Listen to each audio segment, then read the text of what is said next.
large changes. Okay, so changes in how people live, okay, and how people works, communicate, and socialize. Okay, as well as how people learn. So ito yung naging major, okay, impact ng pagkakaroon or improvement in the IT. So for these computers to work, so we need to use a program. So hindi magpa-function ng computer without this programs na tatawag. Again, we define programs as what? As a series of instructions. Okay? So, yun ang yung ipapalaw. So, whatever written in the operating system or whatever written dun sa loob ng ating computer, so yun lang yung kanyang ipapalaw. So, meaning, so how the computer will function, it depends on ano yung mga programs na naka-installed sa kanya. Okay?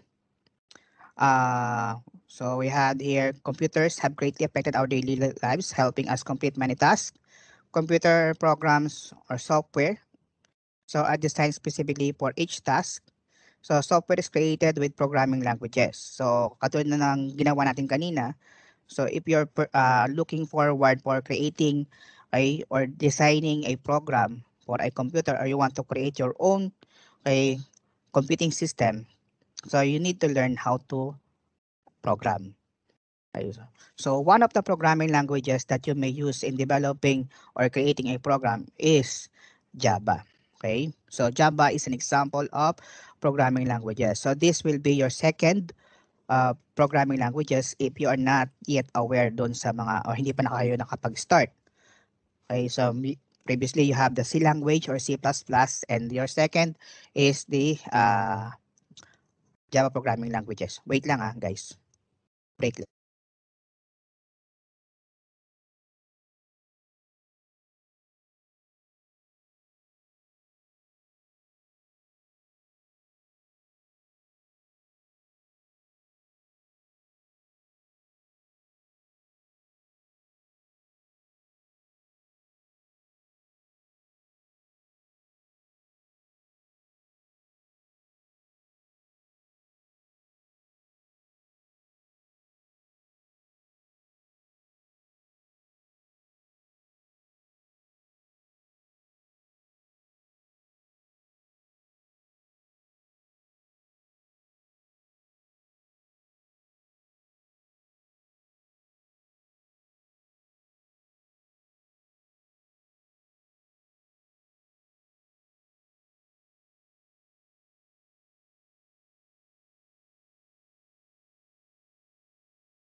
Pamute yata kayo, sir.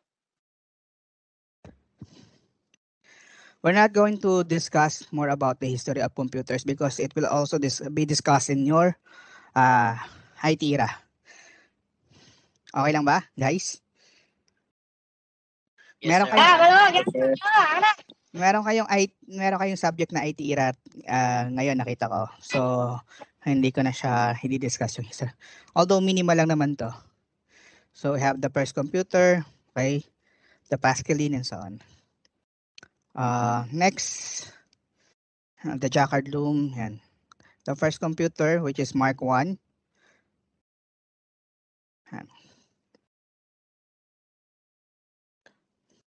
So definition of computers. So computers and electronic device capable of performing commands.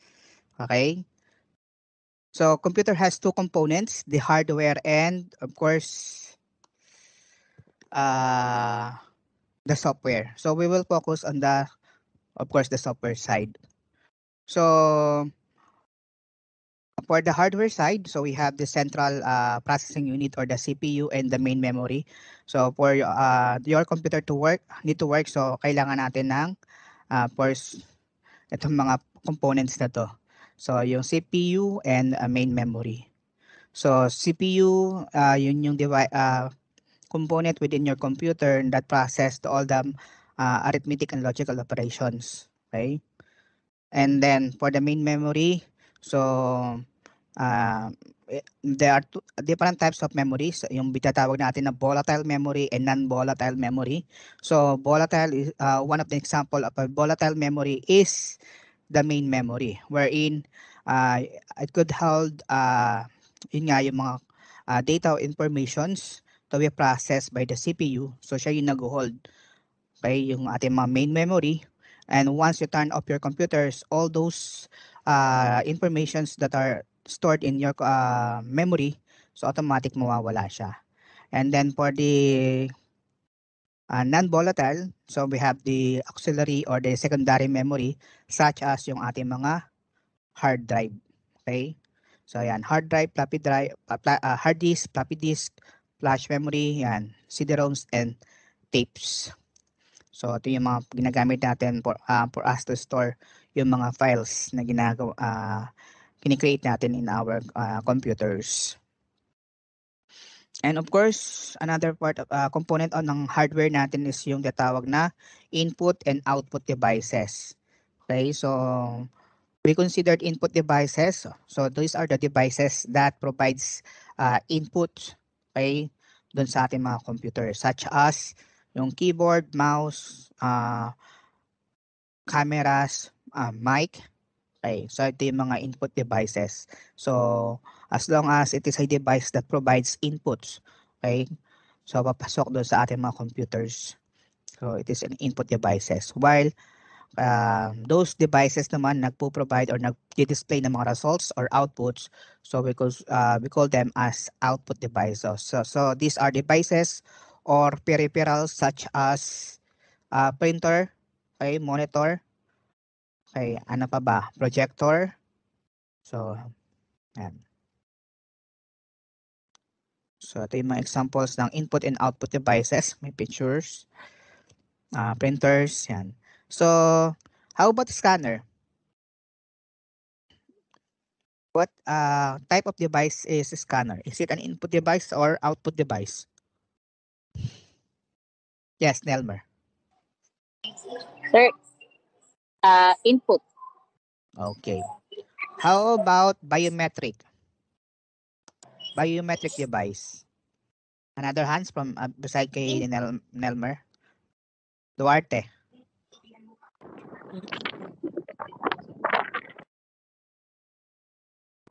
Duarte? Yes?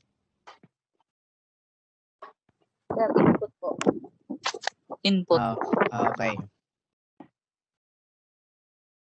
So, next is speaker. Okay, Barrientos. Output device, sir. Okay. Barrientos. So, madali naman natin identify what are the input devices and what are the output devices, di ba? So, there are also instances na yung device could be considered as input and output. So, depende kung paano mo siya ginagamit. Okay? So, next, software. Okay, so consists of programs written perform specific tasks or yung tatawag natin ng mga programs. So, there are two types of software. Okay, so system software and the application software or system programs and application programs. So what's the difference between the two? Anyone? What is your understanding between the system programs or system softwares and application softwares? Yes, Nelmer? Sir, system programs po, ito po yung pinakakailangan po ni computer para mag-run po siya. Ang application programs po, hindi po siya, magra-run siya, hindi magra-run ang computer kapag wala pong system programs. While po, kahit wala pong application program, kaya po mag-run computer po. Okay, thank you. Another? Yes. Sino yung kanina? Sige, Alegre. Sir, system software po yung yung operating system. Yes. Then application programs, yun yung mga like input tayo ng mga data. Mga Microsoft Okay. Office. Okay. Another? Yes, Arenas. Marami po kasing difference ang system software versus application software. One is, when we say system software, ito na yung pinaka-main ng system resources po natin. While the application software naman, ito naman yung mga nasa loob naman ng system software, which is designed naman to accomplish lang sa certain specific na ano lang po, na purpose. Like ng sinabi po, kunwari Microsoft siya. Then, another one po, the system software naman, yung tawag ito, nakalimutan ko. Sige lang, kaya yan. Na si computer, once na si computer ay walang system software, hindi na po siya magra-run. Okay. Samantalang si application, pwede po siya mag-run Mhm. na nakabukod lang siya. Yun po. Okay, thank you. Yes, Sedoria.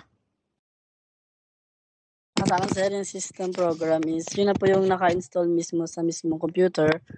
While yung application po, yun po yung ini-install pa for accessories or additional beautification ng software o ng system ng isang computer. Okay. So, meron pa ba? Alegre? Meron ka pa yung dadagdag? Napindot lang, sir. Okay po. So, if we're going to different, yes, Joseph. Any additional? Yes, sir. Yung system program, sir, siya po bali yung nagpa-process ng mga application programs na ginagamit natin for specific task. Yung system kasi, sir, yun po yung mismong well, sir, pag bumili tayo ng computer, meron na po naka-install na system wherein ginagamit natin for applications to run. Oh, okay. Kumbaga siya po yung nagpa-process ng application po. Okay. So, thank you very much for your answers. So, if we're talking about the difference between a system software or system programs and application programs, so in the examples na binigay, so let's say for a system programs, we could have a operating system or yung tatawag natin no OS. So, examples natin is yung Windows or Linux and then Mac. So, these are examples of operating system. And for mobiles, so meron din tayong pong operating system na ginagamit for mobile such as Android. So, those are considered as a system softwares. So, it manages the resources of your computer. So, your computer will not boot and run without these programs or without these softwares. So, siya yung mismong pinaka-skeleton na tinatawag natin with in our computer. So, pinaka framework na kailangan natin for other programs to work, okay? Or for the different devices that connected in a computer to work. So, kailangan natin itong mga systems softwares. While for the applications, so usually, ang examples ito is yung mga office applications natin, or you can have the calculator. So, ano ba? Mga calendars, okay, mga browsers. So those are examples of application. Yung usual application that can use in your day-to-day activities. So those could be considered as application programs or application softwares. So again, so system program, so it controls the computer. Okay, so we have the operating system, so which ang purpose niya, some function niya is to manage all the resources, hardware, okay, and hardware, and so yung softwares. Ano ba? So it serves as intermediary between your hardware and software components. Okay. And then yan. So we have examples of services for the operating system is yung memory management. Okay. So input and output. So lahat ng mga data is coming from your different peripherals. Okay, your yung mga data coming from your keyboard, your mouse. So ano yung mga instructions na binabato nila, and then ano yung mga dapat na i-display. So it all controlled by your operating systems, and also the storage management.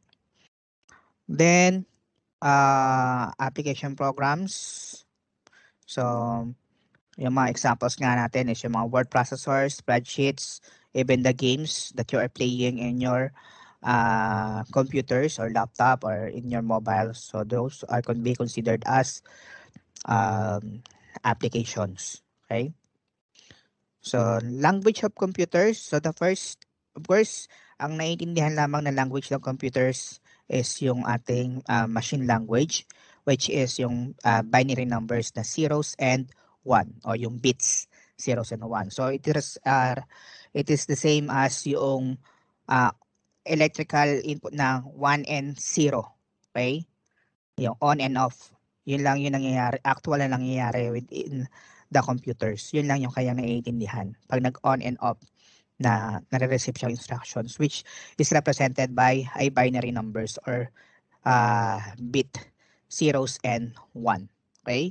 So mostly before nagkaroon tayo ng mga tinatawag na high-level programming languages, so the coders, okay, or yung programmers, so they do the manual yung by zeros and ones. Okay? So and then again, ito lang po yung kanyang itindahan, yung zeros and ones. So yung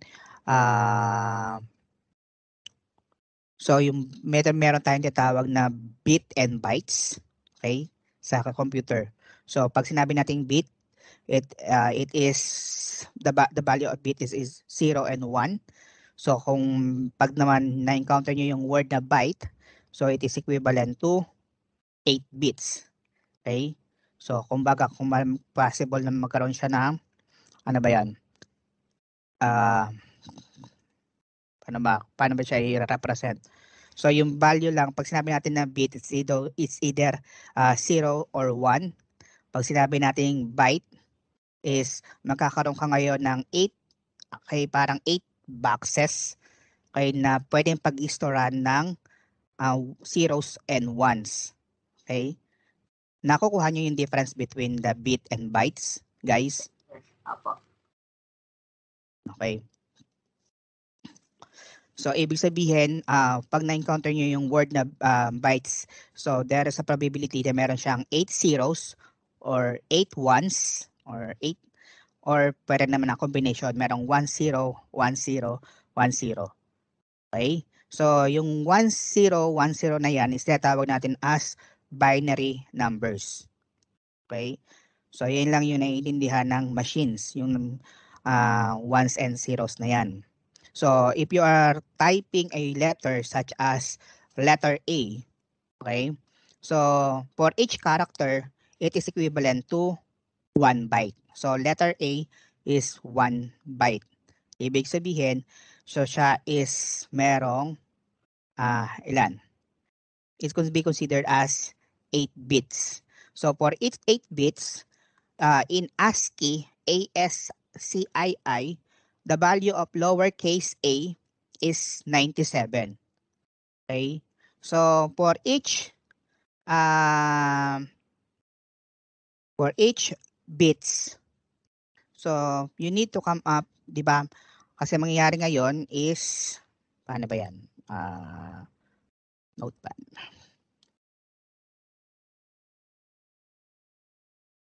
Okay. So, let's say 8 bits. Okay. So, 0, 0, 0, 0, 0, 0. 1, 2, 3, 4, 5, 6, 7, 8. So, ibig sabihin, so meron tayong 8 bits na may values na 0. So, it is equivalent to 0. Pag 0, 0, 0, 0, 0, 0, 0, 1. So, it equals to 1. Pag 0, 0, 0, 0, 0, 0, 1, 0. So, it is equals to, ilan yan? 2. 0, 0, 0, 0, 0, 1, 0, 0 equals 3 po. Okay? So, ang pagbasa niyan, it is 1, ones, okay, 2, 4, 8, 16, 32, 64, 1 to 8. Yan po ang ibig sabihin niyan. Ibig sabihin, kung ito ay 1, Okay, so ito ay 2. So ito ay 4. Okay? So 4. Okay. So ang value niyan is, okay, so 1, 2, 4. So 4. So kung 0, 0, 0, 0, 1, 1, 1 is equivalent to 1 plus 2 is equals to 3. So 3 plus 4 is equals to 7. Okay? So ano magiging value, binary numbers ng 10? Anong result ng 10? So 0, 0, 0, 0. So 1, 0, 1, 0 equals. So kasi ito is 1. So ito ay 2. Ito ay 4. Ito ay 8. So yung 8 is 1. So yun lang yung add mo. So 8 plus 2 is equals to 10. So yan ang ibig sabihin ng binary numbers. So kung mag-add ka ng kung nag-add, di ba, I don't know if you are familiar with this joke na 1 plus 1 is equals to 1, 0.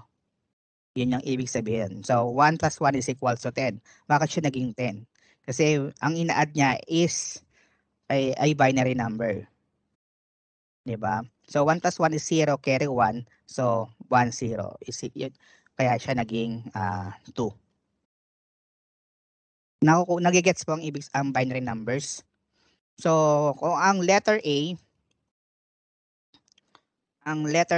is equal, lowercase a is equals to 97. So you need to come up with 97 dito. So paano mo magiging value, binary number ng 97? Anyone? So again, so ito ay 0, 1, 2, 4, 8, 16, 32, 64, and 128. So, kailangan natin bumuo ng 97. What will be the equivalent binary number of 97?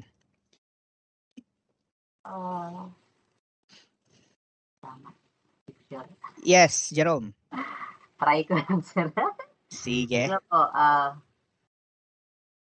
simula sa kabila, simula sa right side, 1. Simula sa right side. Apo, simula sa right side po, 1. Galang. Right. Apo. Right ko ba? Ito, 1. Sige, 1. Ano po, 1, yung pinaka sa right side, sumunod. Ano ba ang right mo? 0. Ano ba yung right mo? Ay, teka po. Type ko na lang kaya. Dali ba? 1. So, I'll remember again. So, 1, 2, 4, 8, 16, 32, 64, and 128. So this one is equivalent to 1 byte, B-Y-T-E. So yung value na to is 1 bit. So meron tayong 8 bits na tinatawag. Okay? So 8 bits. Sige. So may sagot na binigay na si Don.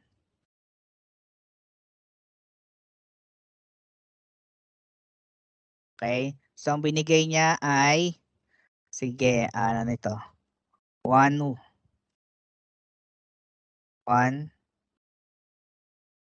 Tama ba? Or mauna muna 0? 0. Okay. 1. And then 1. Okay. Sige nga, computein nyo nga. So 1. So ito ay 64, right? So 64. Ito ay 32. And then ito is 1. Okay. So calculator. So 4 plus 2 plus 1 is 7. Okay. So 6 plus 3. Okay. So 97.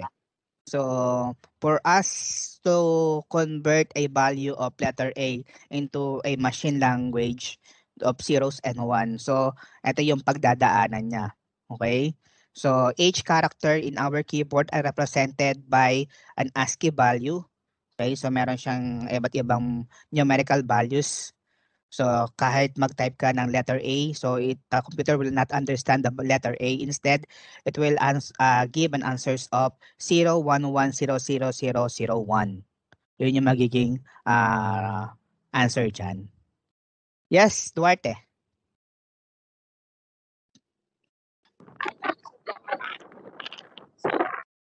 Yes po, ano po? Sorry sir, hindi ko lang po yung baba. Okay. So 97. So if we're going to type letter A and B, meaning we have 2 bytes.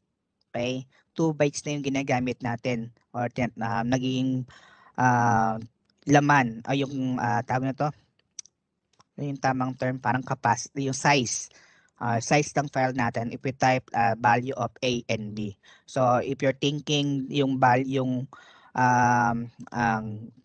terabyte, okay? Terabyte, gigabyte, megabyte.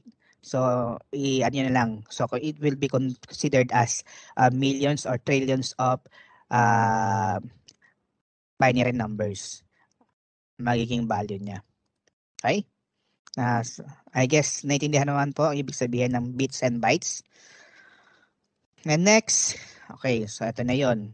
So we have byte which is equivalent to 8 bits. Okay? So again, for a 1 bits, it's either a zeros or 1. So for 8 bits, for 1 byte is equivalent to 8 bits. Okay? So for 1 kilobyte is equivalent to 1024 bytes. So ikaw na lang mag-multiply diyan sa para ma-convert mo into bits. So ganun din sa megabyte. So there is a difference between kilobits, okay, and kilobits and kilobyte. Okay? So pag sinabi natin kilobits, we are referring dun sa mga values na ones and zeros. Pero pag sinabi natin byte, so it should be times siya. So we have 8 bits for each kilobyte. Okay?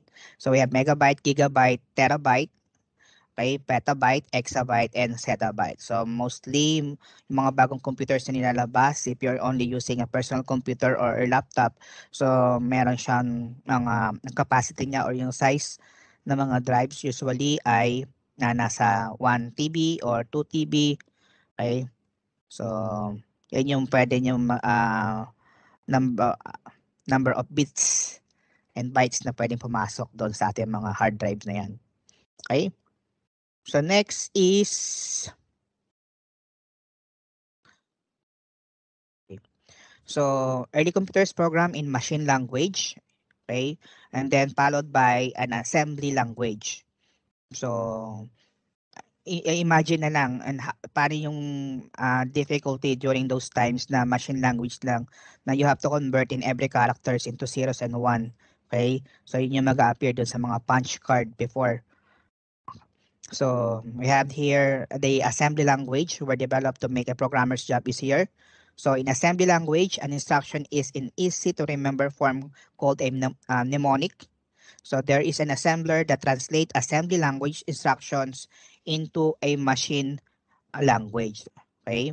So usually dun sa assembly language, we are using a command such as load, okay, store, multiply, add, sub. So instead of yung codings of 100, okay, ganun yung pag-code. So may mga terms na tayo or English terms na ginagamit that represents these binary numbers.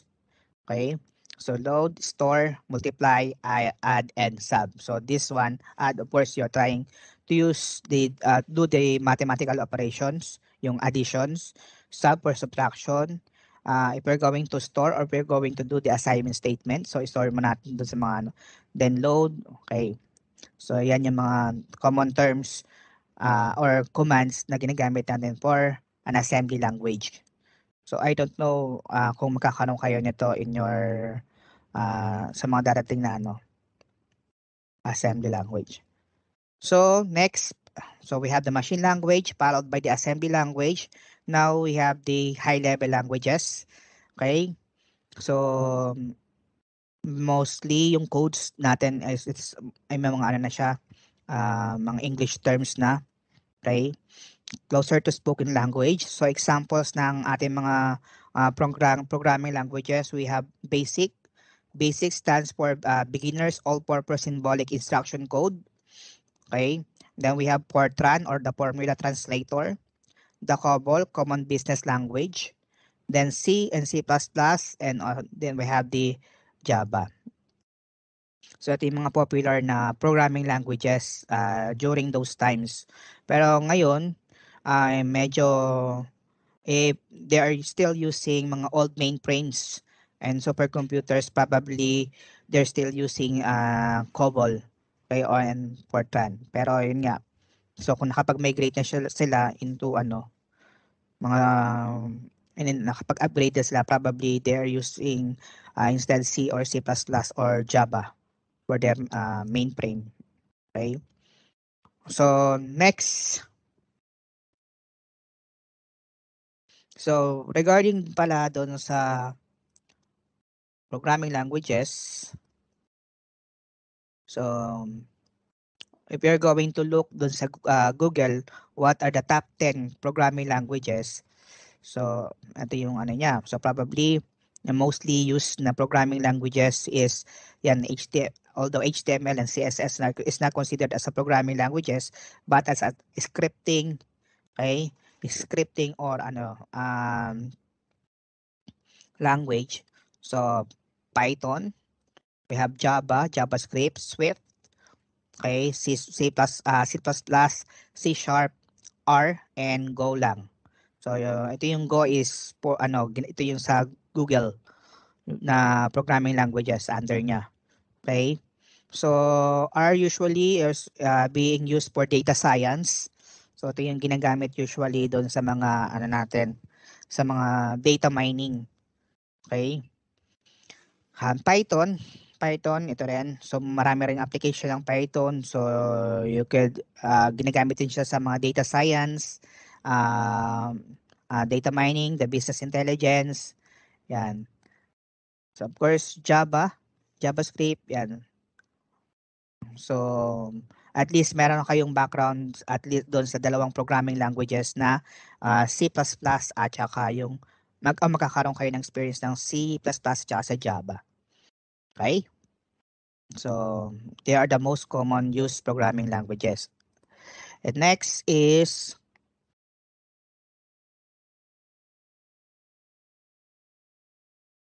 so if you're going to look at the history of programming languages, so ano ba yung mga naunang mga programming languages? So first we have Byron Lovelace, okay? So and Charles Babbage. So Charles Babbage is considered as the father of the modern computer, and Ada Lovelace is considered as the first programmer. Okay? So sila po yung ano dyan. And then of course so we have assembly language in 1949. Okay? Then we have John Backus who developed the Fortran in 1957. Ayan, marami mga programming languages tayo such as ALGOL, okay, COBOL developed in 1959, Lisp developed in 1959, and then we have the BASIC, okay, developed by John Kemeny and Thomas Kurtz in 1964, Pascal. So when I was in college, I've been using Pascal. So ito lang yung offered before. So we only have Pascal and C language when I was in college. Okay. So developed by Nicholas Wirth. Okay. So it was named after Blaise Pascal who developed the Pascaline machine. Okay. Then we have Smalltalk. And then in 1972, Dennis Ritchie developed the C language. Okay. And then we have SQL in 1972. Next is so we have another version of C, which is Objective-C.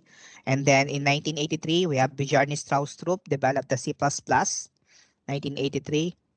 So 1987, we have the Perl programming language by Larry Wall. Python was developed in 1991 by Guido van Rossum.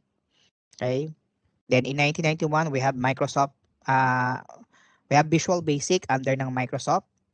So I don't know if some of you are familiar with Visual Basic. So I na-encounter ko rin when I was in college. Visual Basic medyo madaling gamitin sa lahat ng very basic.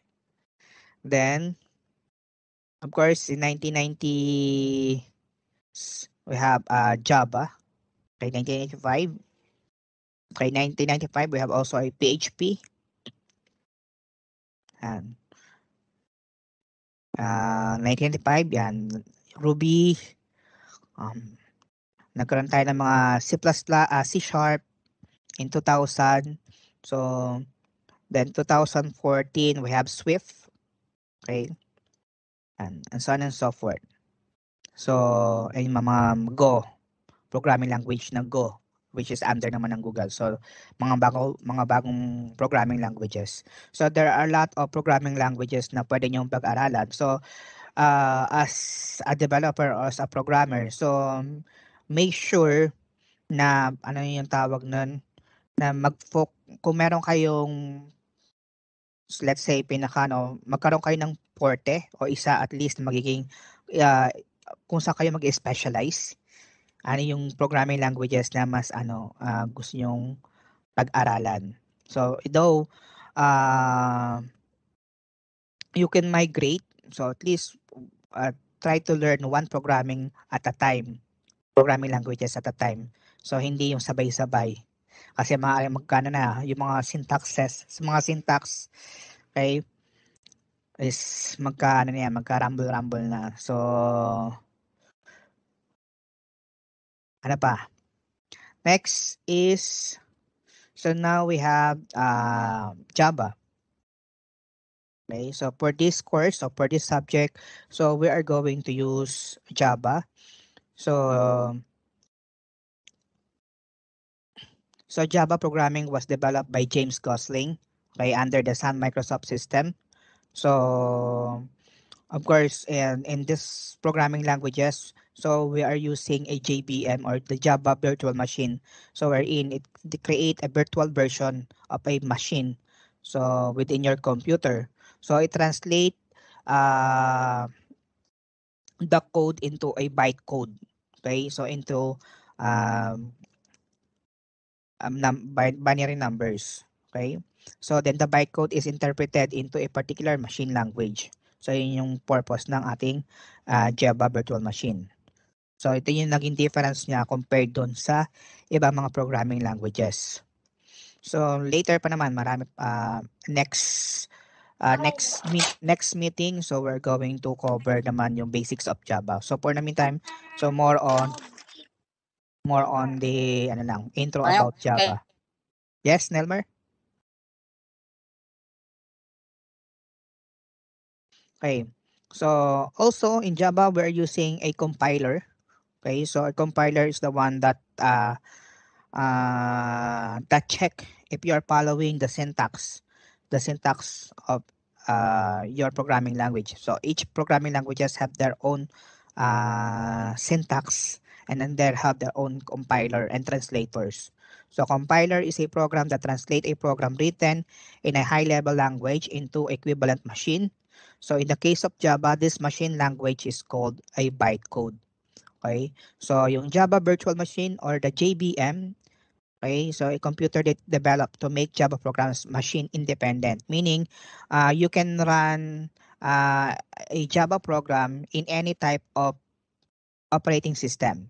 So you can run it in Windows, you can run it in Linux, you can run it in Solaris, okay, in Mac. So wala siyang particular na programming languages, unlike ng mga Visual Basic. So Visual Basic could be only run in Windows. Okay? So hindi siya pwedeng mag-run in Linux. Otherwise, gagamit ka pa ng mga ibang tools para mag-run yung ating mag-run yung mga Visual Basic na programs sa ibang mga ibang operating systems. Naintindihan po guys? Okay pa kayo? Yes, sir. Okay po. Next is, okay. So if we're going to look at the codes of a Java programs or statements in our Java program. So as you can see, we have here public class, my first Java program, public static void main string args, system.out.println, my first Java program, semicolon, end. Okay. So, of course, if you're going to look dun sa previous program na ginawa natin sa C language, so meron ito yung magiging equivalent niya into Java. First is you have to declare your Java beginning with a class. So, public class. Yun yung first magiging first statement mo. So, my first Java program will be your program name. So, meron siyang rules on how to do the naming, yung naming convention na tinatawag. Okay, so as much as possible, if you're naming your program in Java, so every first character of the word should start in a capital letter. So, yung my first Java program, every first letter ng word is nag-start sa capital. So, one of the naming convention. Although, mag-work pa rin naman siya kahit siya is naka-lowercase, wala mang problem. But, parang ano lang siya, yung standard, to be standard lang with other Java classes na nag-start siya in a capital letter for each letter, each word. Okay? Okay po. The next is, after na declaring or writing the public class, next is, we have the begin and end. So this will be the block, B-L-O-C-K. Okay? Block of your main class. Okay? So, sa loob nito, dito natin ipapasok yung ating main function. So, in C++, ang tawag natin sa kanya is function, but here in Java, ang tawag natin sa kanya is method. So, wag kayong malilito, sana.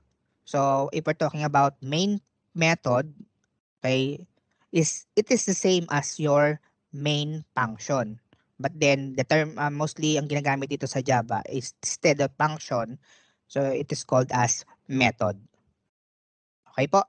So, our main method here, so it is a must that you should declare your main function or your main method as public static void main, and then meron siyang arguments, or meron siyang parameters sa loob ng ating open and close parenthesis, and then ito is array of arguments. Because pwede kang mag-accept. You can create a program na mag-accept ng arguments. So, dito siya magpo-fall. So, kaya siya meron siyang array of arguments sa loob. So, later, gagawin natin kung paano yung ano. Okay? So, public static void main string args. And then, of course, begin and end. So, you need to declare yung block o yung body. Ano yung magiging body ng ating main method or main function. So, next line is system.out.println, my first Java program. So, in C++, we are using cout to display our output or yung prompt. So, here in Java, we are using system.out.print or system.out.println. And of course, println is a method similar with the cout. So, it should have an open and close parenthesis. So, most of the functions, meron siyang open and close parenthesis lagi. Okay, so println, open and close parenthesis, and then enclose with a double quote is yung mag-a-appear na output. So, my first Java program, and then similar with your C++ or C language. So, since Java was created using C, so most of these statements, most of the syntax involved in Java is same as your C language. Okay? So, yun. So, we have a semicolon din at the end of our statement here. So, pag tinanggal mo yan, automatic it will generate a syntax error. Okay? Error yung magiging code program natin. So, then this program, once niran mo siya, is it will output yung my first Java program. So whatever is written in your system.out.println, so yun yung mag-appear as your output. Okay po. So next is processing a Java program. So there are two types of Java programs, applications and applet. Though applets now is considered as obsolete. So before, ang Java, so you can do application, okay? So you can create an application program, or you can use applets for an internet-based program or web-based program, web application. But in 2019, I guess, 2019, so applet was already obsolete na. Tinanggal na siya ng So hindi na ang Java is not under the Sun Microsystem anymore, but then it is also under na ng Oracle. So pero i-discuss pa rin natin na pwede you can create applications and applets with a Java program. So we have a source program, okay? Ito yung codes natin written in different editors or IDEs. Then meron din tayong tinatawag na loaders and interpreters. So it transfers the compiled code or yung byte code into the main memory. Then we have the interpreter that reads and translates each byte code instructions into machine language and then execute it. Okay?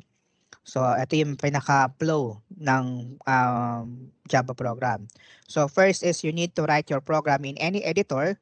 So you could use Notepad, basic Notepad, Notepad++, Sublime Text, Visual Code Studio, Codelux, or any kind of text editor. So pwede mo siyang gawin. Pwede you can do your Java program. And then next is you need to compile your program. Okay? So but you need to install first yung compiler niya. Okay? So yung compiler niya is so you need to install the Java JDK or Java Development Kit, okay, and then the Java JRE or Java Runtime Environment. Okay, so para mag-run yung ating Java program. So yung compiler, so it will check if the programmer follows the grammar, so kung tama ba yung line ng codes. So once it is correct, so wala ng error. So automatic, it will be translated or converted into a byte code. Yung program natin, magkakaroon siya ng another file. Aside from the source code, magkakaroon siya ng byte code file. Okay, so ito yung ita-translate ngayon ng i-load ngayon. So lahat ng mga libraries na included, so i-call ngayon ng ating loader and then translated into a machine language. Okay. So we have here an Internet World Wide Web and browser in Java. So initially, the target of Java, so why they developed Java is to create a remote. Okay, so they want to integrate a Java program dun sa mga electrical devices. Okay, yung sa mga microwave, so they can connect remotely doon sa mga electronic devices meron sa bahay. That yun nga, nakitaan na rin nila ng na pwedeng mag-functions or mag-work ang Java program in the internet. Kaya nagkaroon din tayo ng mga web app or applets na tinatawag na pwede natin gamitin or i-run with any browsers. So may mga before, okay? So before pa, so yan. So pag nag-open ka ng mga web browser, so may encounter mo yung logo ng Java. So para siyang Flash. Okay? So ngayon na-replace na yung applet ng mga ng Adobe Flash tsaka yung mga JavaScript. So kaya hindi na siya most ginagamit yung applet. Okay? So bago mag-load yung isang web app or isang application sa web, so meron muna siyang logo ng Java na mag-a-appear. Okay? So it is understood na it is an applet. Okay? So Then we have, of course, internet. So alam naman natin ang internet, it is the information highway, meaning that it is a bigger one. Diba? I don't know if you are familiar. Meron ba kayo intro to computing before? I guess this what is discussed ang internet and web before. Yes po, meron. And magkakaroon pa rin kayo ng discussion ito ng internet and web sa inyong IT era. Okay, so internet is different to WWW or World Wide Web. Ano yung difference niya, guys? Abot na tayo 7:30, okay lang? Kaprasa na lang, don't worry. Bago tayo mag-async. Ano yung question na sir? Sorry. So, can you differentiate internet to World Wide Web? Sa ano sir, sa internet kasi parang masyado kasing broad sir pagka sinabi mong internet eh. Kumbaga daanan lang siya, like meron tayong mga ARPANET before na ginagamit sa ginagamit sa military, sa mga satellites. Gumagamit siya ng internet. Pero sa World Wide Web sir, parang yan yung yung consumer friendly na websites, kumbaga yung mga easy to use ng mga consumers, na mga tulad mga Facebook, ganyan, na nandun siya nakalagay. Kumbaga lahat ng necessary sa mga normal na tao nasa World Wide Web. Okay, thank you. Yes, Sandra. Ganon din po, sir. Yun yung World Wide Web, yun yung nakikita nyo sa device when you're online. While yung internet, yun yung network na nagko-connect sa mga computers na for you to access the web. Okay, thank you very much. So just imagine in your home network, di ba? Or if you are in the office, okay, so you have your own LAN or local area network. So your computers are connected using cables, okay? Diba? Then those cables are connected into a hub or into a switch or into a router. And then these routers, okay, so especially if you have an internet in your home or internet at your office, so they are connected to another LAN, okay? So let's say you have a building B or second building, or you have your neighbor, okay? So if you want to connect to the network, okay, dun sa network ng neighbor mo, so you need a router, okay? So yung mag-route papunta doon sa network ng neighbor mo. So ganun din yung internet. Ibig sabihin, di ba meron tayong tatawag na LAN and then MAN. So MAN and then WAN. So Metropolitan Area Network and the Wide Area Network.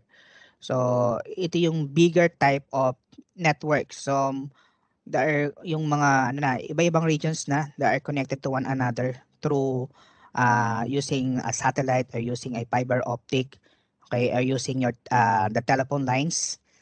So yun yung tatawag natin na internet. So it is the network of all network. So yung network is all networks are connected into one. So all the informations passing through to this network from one place to another, okay? So one of these informations na pwede mag-pass doon sa ating network, sa internet, okay? Sa internet is yung ating World Wide Web. So one of the services under ng internet is the World Wide Web. So it is different doon sa ang World Wide Web is different doon sa internet. Mostly for a World Wide Web, it is composed of several pages or web pages, okay, or websites. So interlinked with meron lang with the use of hyperlink. So for us to connect different web application and web services, so yon. So we need an internet. Naintindihan po yung difference between the internet, World Wide Web. And of course, we can access whatever in the World Wide Web using a web browser. So for a web browser, we have Chrome, okay, Google Chrome, meron tayong Microsoft Edge, meron tayong Mozilla Firefox, okay, Ano pa? Meron tayong Safari, right? Ano pa Edge mga po, example? Edge. Yes, Edge. Microsoft Edge. Opera. Opera Mini, Opera, yes. Brave browsers. So, there are a lot of web browsers na pwede nyo gamitin if you want to access some informations in the internet. Okay? So, it depends on the type of the protocol that you are accessing. Let's say, if you are accessing a web, so you need to use the HTTP. Okay? So, makapapansin nyo automatic na if you are typing the domain, yung yung halimbawa yung facebook.com, it is the domain name. Okay? So the facebook.com or yung www.facebook.com, which is equivalent to the URL, automatic meron siyang HTTP. So meaning you are accessing a web app or web services. So meron din tayong mga for example kung file sharing naman mostly, so gumagamit tayo ng FTP protocol. Okay? So ano pa? So may mga iba-iba klase tayo ng mga protocol. So it depends sa type of service na in-access natin. If it's mail, okay, if it is a web app, okay, or web services, ano pa? If it's file transfer, so if we're accessing a virtual server, so it depends. So next is okay. So mostly yung mga web applications, okay, or yung mga websites or web pages na pwede natin i-access in our browsers or in the World Wide Web. So they are developed using HTML mostly, okay? So integration of HTML and other programming languages. If you're going to look at or if you're going to open and inspect the source code or program code of your yung web na in-access mo, so makikita mo yung mga yung mga HTML version niya, okay, yung hypertext markup language. So nakitaan before yung Java ng pwede siyang gamitin as or you can create a web application with Java, so using applet. But again, as a reminder na medyo if you're using Java applet, if you want to create a applet using Java, so it is already obsolete now. So may mga na siya, hindi na possible na mag-run with other browsers. So it depends na lang dun sa editions or versions ng Java na gagamitin mo, possible. So next is okay. So meron tayong term na tinatawag as algorithm. I guess some of you are already familiar with the terminology or term or word na algorithm. So for you to decide to create a program, so you need to know what is the proper algorithm. For example, you are trying to solve yung ginawa natin kanina, you are going to get the sum of two numbers. So how are you going to write the algorithm? So we define algorithm as a step-by-step problem-solving process in which a solution is arrived at in a finite? Ano bang proper pronunciation? Finite or finite? Amount of time. So dun sa problem na ginawa natin kanina, by solving the sum of two numbers, so what could be the algorithm? Anyone?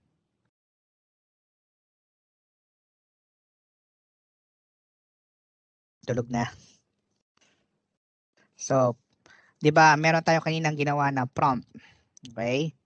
So, sa magiging algorithm natin bali dito is first step. So, algorithm same as yung pag nagki-create ka ng may pinapalo ka na recipe. Di ba?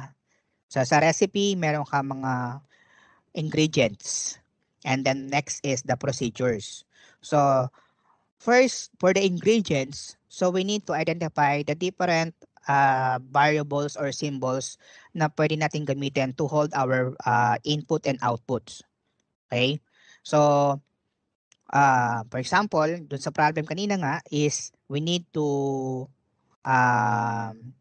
use a symbol for the first two operand, the first operand and second operand, as well as the sum. So these symbols is yung x, y, and sum, and then it will hold a type integer. So that is your ingredient. Okay, so ano yung mga variables? So next is the procedure. So what will be the procedure? The first step is you need to provide a prompt or instruction to your user. So ano yung gagawin ng user mo? So first prompt is your user should input a first number. So that will be your first prompt, first instruction. So next is what will happen dun sa prompt. Okay? So nagkaroon na siya ng prompt and then the user will input a value. So yung value natin is for example 5. So the value of 5 should be assigned to the variable x.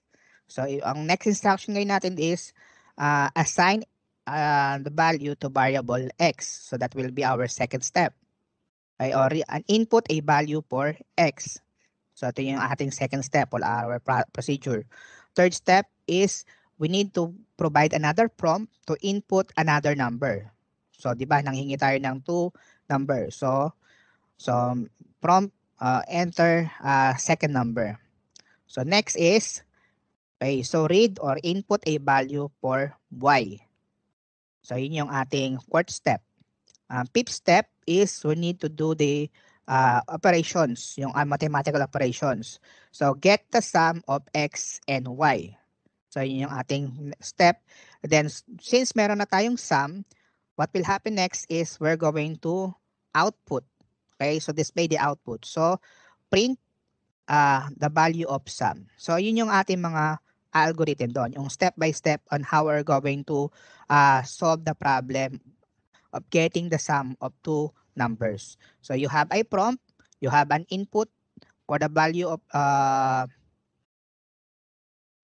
value for your first input, then another prompt for the input of second number, and then read or input a value for the second number. The next is get the sum, so x plus y, and then assign it to sum. And lastly is print the result or print the sum.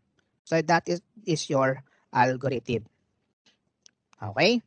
So after doing the algorithm, you can do the pseudocode. Pseudo, then code. Pseudocode. So di ba para nandun yung instructions. Dun sa algorithm, nandun yung mga instructions mo na paano mo isosolve yung sum of two numbers. Sa pseudocode, so you're going to translate your algorithm into code. Okay, so para yung malimbawa, so int x, y. So hindi pa siya yung typical na code agad na similar with sa C++ or sa Java. So maaring ano pa lang siya, kino-convert lang natin yung mga values into symbols. Okay? So after doing the pseudocode, okay, so papasok ngayon yung pwede natin siyang i-translate or ilagay into C language or into a Java. Okay? Pwede natin siyang i-program. So problem solving process, number 1 is analyze the problem and outline the problem and its solution requirements. So katulad ng ginawa natin, so as a type of recipe, okay? So we have to do first examine first what will be the different ingredients na maaari natin gamitin within our program. So what are the different symbols na pwede natin gamitin to hold the different values. Okay? So next is design an algorithm to solve. So then next is implement the algorithm in programming language such as Java. Then number 4 is verify that algorithm works. So maaari once na successful yung program mo, okay, so doon mo para malalaman na nag-work yung program. And then maintain the program by using and improving it and modifying it if the problem domains changes. So ito yung magiging flow niya. So once, okay, so we need to identify what is the problem. So ano yung hiningi ng instruction. So it is important na you need to you know the instructions. Please, people, follow the instructions whenever you write a program. So try to examine and many times the instructions. Ano yung actual na hinihingi based dun sa ating instructions. The next is, once na identify mo yung problem, so analyze mo na siya. So i-chop mo na siya into yung mga variable, ano yung input, ano yung process, ano yung output, and so on. Okay, then convert mo na siya into algorithm. So you have to define your first step up to the last step. So make sure meron kang last step. Otherwise, okay, so ibig sabihin your proposed solution is not feasible. So after working with your algorithm, you can convert now into codes. Okay, so once na na-code mo, na-type mo na yung code, so you can try to check if it is working by compiling your program. Okay, so using a compiler, then the Java program will generate a bytecode program. So it will be loaded into the machine. Okay, so using loader and then interpreted into a machine language using with the interpreter, and then it will display the result. Okay, next is, of course, we have the programming methodologies. So you can do a structural or procedural design in Java, or you can also do the object-oriented design. So yung structural design or yung procedural design, so what you did during your C language or C++, so that one is procedural or structural. So yung series ng codes natin, parang step by step. So you have C in, you have C out, C in, C out, C in. Okay? So, naka-structured siya. Ano yung pagkakasunod-sunod based on the given algorithm. While object-oriented naman, naiintindihan nyo guys yung difference between yung ginawa natin structural, sasabi? Yes, sir. Yung typical na coding na ginawa ninyo in your C++, so that one is an example of structural. Okay. So, for an object-oriented, is the focus of writing a program is by creating an object. Okay? So ano yung object na tinatawag natin? So everything around us, so those are considered as object. Okay? We are also an object. So for example, you are trying to create an object of a person. Okay? So myself is an object. So Lodel is an object of person 1. So okay, so let's have Edoria is the second person. Okay? And Sandra is another person. So ito parang tayo na yung naging output niya. But then, for us to create an object in Java, so we need to define first what are the different characteristics and methods or behavior that being performed by this object. So ano yung typical na characteristic meron ang isang object na person? So person has a last name, a first name, address, gender, birth date, skin color, hair color, height, width. So those are examples of characteristics or attributes ng isang object. So in programming in Java as object-oriented, so we need to define those attributes. Ano yung kanyang last name, ano yung first name, ano yung address, okay? Ano yung kanyang English grade, math grade, science grade. So, yun yung mga kailangan nating i-define if we're doing object-oriented. Methods, if we're talking about methods, ano yung mga actions or behavior na possible na i-perform ng isang object? As a person, ano yung behavior ng isang person? Pwede natin define yung method or function na person is eating. So, eating, you need to define eating, okay? Walking, running, sleeping, okay? So, yun yung mga gagawin natin in case na nag-proceed na tayo sa object-oriented. Okay? So, you need to define the attributes and behavior ng isang object. So, yun yung focus niya. So, kailangan mag-create ng method ng paano magsaset ng name. Okay? At paano magdi-display ng name. Paano mag-create ng method na magsaset, magsaset ng age at magdi-display ng age. So, ganun po yung way ng object-oriented. So, focus niya is more on objects, designing an object. Okay, don't worry. Medyo matagal-tagal pa tayo doon. Okay? So, some of the applications of object-oriented design is may encounter naman natin later. Okay? Okay lang po ba, guys? Medyo complicated po ba ang pagkakasabi ko? Okay naman, sir. Okay na, okay. Naintindihan naman po. Okay naman po. Okay. Okay na. So, yan. So, structure design. So, ito po yung ginawa. Each problem is divided into smaller problems. Each sub-problem is solved. The solution of sub-problems are then combined into solved problems. For object-oriented design, so an object consists of data and operations. So, yung data natin, so yung sasabi ko ng mga characteristics or attributes ng object. Operations, so these are the methods or behaviors or actions na pwedeng i-perform ng ating object. So, for example, if we're doing a banking system, okay? So, a banking system, so ano yung mga kailangan natin doon na pwede tayong yung kanyang balance, okay?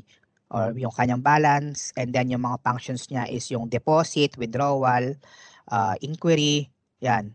So we're going to create methods for set balance, okay? Then display balance, and so on and so forth. So ganun po yung sa object-oriented. So identify the object, kung ano yung object na you're trying to create, form the basis of the solution, okay? Determine how these objects interact. So yun yung importante. So ano yung mga relationships, okay? So meron sa mga objects. So later po yan. So as a summary, so a computer system is made up of hardware and software components. Computers understand machine language. It is easiest for programmers to write in high-level language. So a compiler translates high-level language into machine language. So Java steps to execute program. So edit, compile, load, and execute. And we have algorithm. So as a step-by-step problem-solving process in which a solution is arrived in a finite amount of time. 3 steps of problem solving. So analyze the problem, design the algorithm, and implement the algorithm in a programming language, and maintain the program. And of course, we have the 2 basic approach in designing a program with a structural and then object-oriented. So that would be all for tonight. Okay. So if you have questions, you may raise your hands. Any clarifications? Inquiries, comments, suggestions, violent reactions? Okay na po tayo? Okay. So, for your async activity, pahinga lang po tayo. Yun. Yes. Yun naman talagang, Nabahan for- ako doon. Thank you, sir. For async activity, Pinakamasarap na activity yan.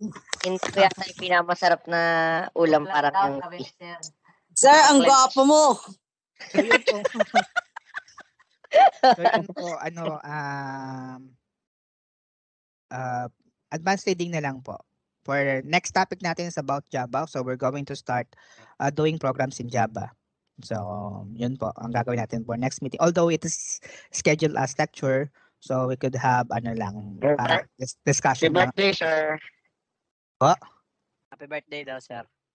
Thank you po. Layo pa. Next week pa.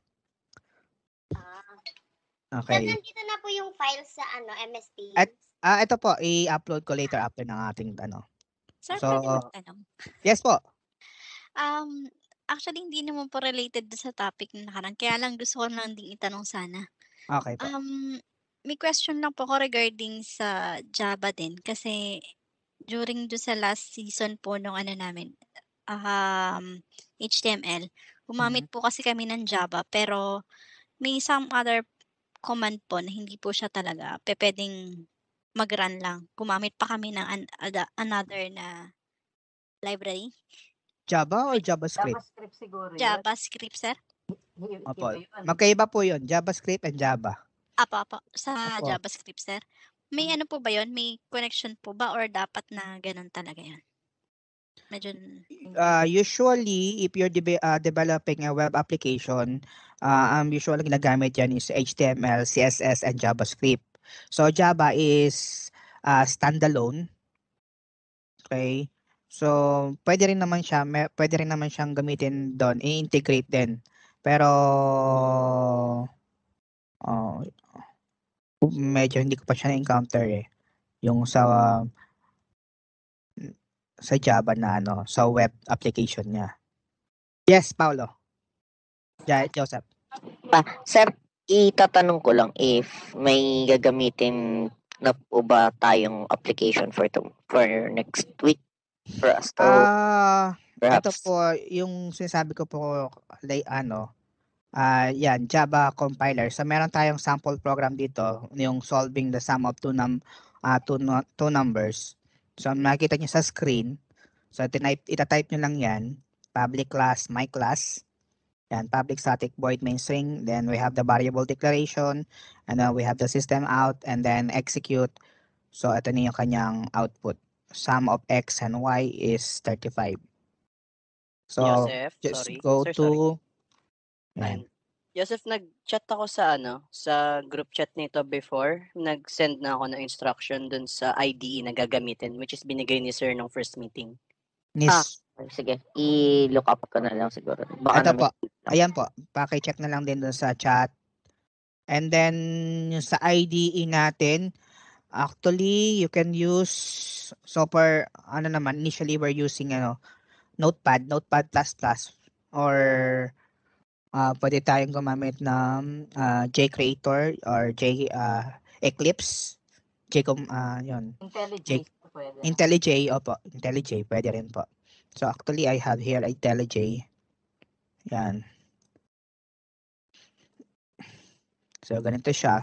But ang gagawin muna natin is we're going to use command line to execute yung program. So pipresent ko lang siya sa command line.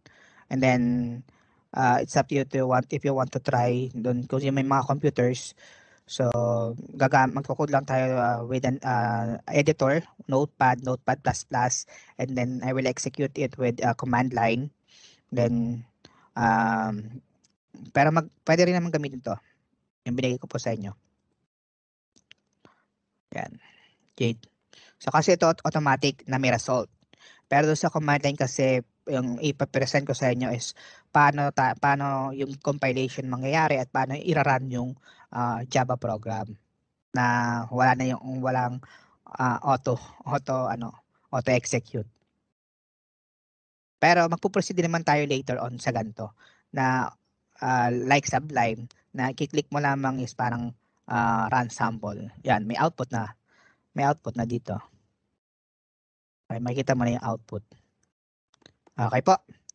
So regarding dun kay Arenas, okay, Miss Archelin. So I don't know kung ano yung type ng codes or program lines na ginilagay mo, kung siya ba is actually a Java or a JavaScript. Okay, so pero if you want to have an interactions or interactivity in your web application, it is a must na meron siyang ganon. Okay? Okay lang po ba? Meron po bang violent reaction po? Any further questions? Meron po bang questions? Additional? Kung wala na, so again, what we're going to do for our lesson activity is just do as advanced reading. So to next topic, we're going to cover the basics of Java. So I'm going to explain yung parts ng Java code program and so on and so forth.